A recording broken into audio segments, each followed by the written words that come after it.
If you've ever had the privilege of coming to New Orleans and tasting shrimp and tasso pasta in a restaurant, you know it's delicious. And I'm about to show you how to make it. Cook the bow tie pasta, the entire box as the box directs.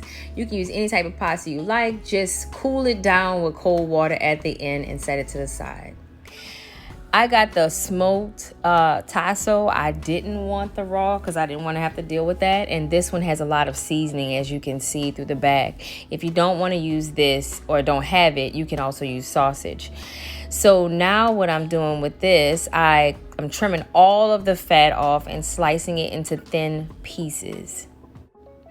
I have 3 tablespoons of butter, 1 bundle of green onions, about 3 to 4 tablespoons of crushed bruised garlic, and the tasso.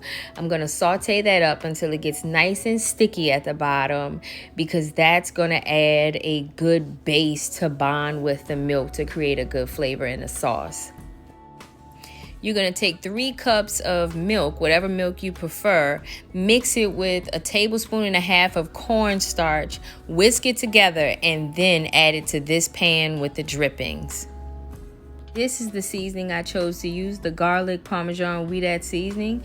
You're going to add that in, season it to taste. Now we're going to add a teaspoon and a half of paprika. Next, we're going to add a pound of uncooked shrimp, and trust me, it's going to cook up pretty fast. In order to bring it to that New Orleanian flavor profile, I added a half a teaspoon of crab, shrimp, and crawfish ball liquid, and I added 1/4 of a cup of cheese to the sauce. I used vegan cheese, but you can use the Kraft Italian cheese blend. That'll work just fine. Now we're going to add a half a teaspoon of lemon juice, mix it around, and then boom, you're done. You're ready for the pasta. So now you're going to toss it in with whatever pasta you prefer. This is what they use in the restaurant, so that's why I prefer the bow tie pasta. But all I did at the end was sprinkle it with some extra Parm cheese and a little paprika and some parsley, and shazam!